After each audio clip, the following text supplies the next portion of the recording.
7 বছর ধরে অকেজো হয়ে আছে কুড়িগ্রামের উলিপুরের তবকপুর ইউনিয়নের দুটি ব্রিজ।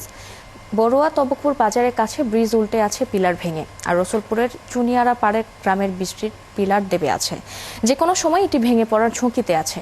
অকেজো দুই ব্রিজের কারণে চলাচলে চরম দুর্ভোগে ইউনিয়নের শিক্ষার্থী, কৃষক, ব্যবসায়ী সহ হাজারো মানুষ। স্থানীয় প্রকৌশল অধিদপ্তরকে বারবার ব্রিজ সংস্কারের জন্য লিখিতভাবে বললেও কোনো লাভ হয়নি বলে অভিযোগ এলাকাবাসীর। রাজু মুস্তাফিজের তথ্য ও ছবিতে প্রতিবেদন। বানের তোড়ে পিলার ভেঙে উল্টে আছে ব্রিজ 7 বছর ধরে। উপজেলা শহরের হাসপাতাল মোড় থেকে তবকপুর ইউনিয়নের বড়ুয়া তবকপুর বাজারগামী পাকা সংযোগ সড়কের প্রায় 5 কিলোমিটার দূরের এই ব্রিজটি 2018 সালের ভয়াবহ বন্যায় পিলার ভেঙে উল্টে যায়। এরপর থেকেই সংযোগ সড়কটি বিচ্ছিন্ন হয়ে যায়। ব্রিজের স্থানে তৈরি হয়েছে বিশাল এক গর্তের মতো জলাশয়। দুই পাশের প্রায় 1 একর আবাদি জমি নষ্ট হয়েছে। মানুষজন বাধ্য হয়ে গ্রামের ভেলায় কিংবা কৃষি জমির আইল ধরে বিপজ্জনকভাবে পারাপার হচ্ছে। অন্যদিকে একই ইউনিয়নের রসুলপুরের চুনিয়ারপাড় ব্রিজ দেবে গেছে। পুরো ব্রিজে ফাটল ধরেছে। ব্রিজের মাঝে গর্তের সৃষ্টি হয়েছে। যে কোনো সময় ভেঙে পড়ার শঙ্কা রয়েছে ব্রিজটির। শুষ্ক মৌসুমে ইউনিয়নবাসী কোনোভাবে চলাচল করলেও বর্ষা মৌসুমে পারে না। পাবলিক, ছাত্র ছাত্রী খুব বিশৃঙ্খলা, মানে খুব একটা বিপদে পড়ে গেছে। একটা মানুষ অসুস্থ হওয়ার পরে এই যে এই ব্রিজ দিয়ে যে পার হবে, এই ধরনের কোনো স্কোপ নেই। গাড়ি ঘোড়া চলবে নাকি না, গাড়ি ঘোড়া চললে ভাঙি গুঁড়ি পড়ে যাচ্ছে। আমরা হাত ধরিয়ে তুলি দেই গাড়ি। কতজন মানুষ মারা গেছে এখানে। 20 থেকে 25 বার পর্যন্ত লোকজন আসিয়ে মাপজোক করছে, করাতে কোনো প্রকার কাজ হচ্ছে না।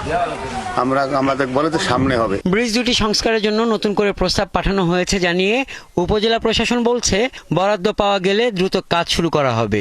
ব্রিজগুলো যখন ভেঙে গিয়েছিল, ভেঙে যাওয়ার পর থেকেই আমরা অনেক তৎপরভাবে কাজ করেছি এবং এটার প্রস্তাব আমরা সাপোর্টিং রুরাল ব্রিজ প্রকল্পে আমরা পাঠিয়েছি এবং এটা ধাপে ধাপে আমাদের প্রক্রিয়াধীন রয়েছে। অকেজো দুই ব্রিজ দ্রুত সংস্কারের মাধ্যমে চরম দুর্ভোগ থেকে মুক্তি দেওয়ার দাবি তুলেছেন ইউনিয়নের মানুষজন। হাসান আহমেদ, ৭১। কুড়িগ্রামের ব্রিজ না থাকায় জনদুর্ভোগের বিষয়ে বিস্তারিত জানাতে যুক্ত হচ্ছেন সহকর্মী রাজু মুস্তাফিজ। রাজু, এত বছরেও প্রশাসন কেন ব্রিজ দুটি মেরামতে উদ্যোগ নেয়নি, তাদের বক্তব্য কি? ধন্যবাদ ফারজানা আপনাকে। আসলে কুড়িগ্রামের যে অবস্থাটা, কুড়িগ্রামের উলিপুরের তবকপুর গ্রামে এই দুটি ব্রিজ 2018 সালে প্রচন্ড বন্যার কারণে এই ব্রিজ দুটি ভেঙে গিয়েছিল এবং ব্রিজ দুটির এমন অবস্থা যে আসলে তবকপুর বাজারের কাছে একটি ব্রিজ, আরেকটি হচ্ছে এখান থেকে 2 কিলোমিটার দূরে এই রসুলপুর চুনিয়ারপাড় গ্রামে এই ব্রিজটি। এই ব্রিজটি আসলে বন্যার স্রোতে একটি দেবে গেছে, একটি সম্পূর্ণ কোন রকম মাটির সাথে আটকা হয়েছে। ইউনিয়নবাসীর প্রধান সড়ক হলো এইটি এবং এই রাস্তা দিয়ে হাজার হাজার মানুষ চলাচল করে। আসলে ইউনিয়নবাসী গ্রামবাসী আমাকে বলেছেন যে আসলে বর্ষা মৌসুম যখন আসে তখন চরম দুর্ভোগের মধ্যে পড়ে তারা, বিশেষ করে নারী, শিশু এবং বৃদ্ধরা। বিশেষ রাতে যখন মানুষ চলাচল করে তখন তারা রোগী নিয়ে চলাচল করলে চরম দুর্ভোগের মধ্যে পড়ে এবং এতে দেখা গেছে যে অনেক সময় এই ব্রিজের কাছে অনেক মানুষ মারাও পর্যন্ত গেছে। আসলে আমি যতটুকু খোঁজ নিয়ে জেনেছি, আসলে প্রকৌশল বিভাগ আমাকে বলছে যে আসলে এই ব্রিজ দুটির কথা তারা বারবার ঊর্ধ্বতন কর্তৃপক্ষকে বলেছিল এবং কিন্তু কর্তৃপক্ষ বলছে যে করবে, হবে, কারণ এই টাকার অভাবের কারণেই এই ব্রিজ দুটি এতদিন হয়নি।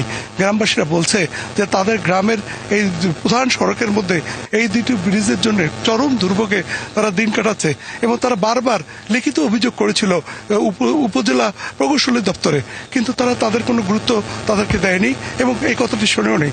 স্থানীয় একজন প্রাক্তন চেয়ারম্যান আমাকে বলেছেন যে আসলে এই ব্রিজ দুটির জন্য তারা কুড়িগ্রামের এলজিডি পর্যন্ত গিয়েছিল এবং তার ঊর্ধ্বতন কর্তৃপক্ষকেও বলেছিল যে এই ব্রিজ দুটি যাতে ঠিক করা হয়, কিন্তু তারা শোনে নেই। বিশেষ করে যে বাজারের কাছে যে ব্রিজটি রয়েছে, এই ব্রিজটির কাছে বর্ষা মৌসুমে একটি গর্তের সৃষ্টি হয়েছিল। গ্রামবাসীরা বাধ্য হয়ে তারা চাঁদা তুলে ড্রামের মধ্যে ভেলা সৃষ্টি করে এখন চলাচল করছে এবং সবচেয়ে কষ্ট পড়ে স্কুলের শিক্ষার্থীরা, বয়স্ক মানুষরা। তারা বলছে যে এই ব্রিজের উপর দিয়ে যেতে তাদের চরম দুর্ভোগ হয় এবং প্রায় সময় তারা নানা দুর্ঘটনার শিকার হয়। আরেকটি ব্রিজ আছে যেটি চুনিয়ারপাড়ের ব্রিজটি। এই ব্রিজটি এমন একটি অবস্থা, এদিকে কোনো যাওয়ার পর্যন্ত রাস্তা নেই। রাস্তা নেই এবং এই রাস্তাটি জন্যই তারা আল দিয়ে চলে বলে স্থানীয়রা আমাকে জানিয়েছে। তার প্রকৌশল অধিদপ্তরের প্রকৌশলী প্রদীপ কুমার আমাকে জানিয়েছেন যে আসলে তারা উদ্বোধন কর্তৃপক্ষকে বলেছে এবং তারা উদ্বোধন কর্তৃপক্ষ তাদের যদি টাকা বরাদ্দ দেয় তাহলেই এই ব্রিজটি তারা পুনর্নির্মাণ করবেন বলে মনে করেন। আপনাকে আরেকটি কথা বলে রাখি যে কুড়িগ্রামে এইসব গ্রামের মধ্যে যে জায়গাগুলো আছে এবং এই গ্রামের মধ্যে যে ব্রিজগুলো আছে আসলে অর্ধ শতাধিক ব্রিজ এই ধরনের রয়েছে যেটাতে মানুষ দিনের পর দিন দুর্ভোগের মধ্যে কাটাচ্ছে বলে জানা গেছে। ধন্যবাদ রাজু আমাদের সঙ্গে যুক্ত হওয়ার জন্য। দর্শক, কুড়িগ্রাম থেকে যুক্ত ছিলেন সহকর্মী রাজু মোস্তাফিজ।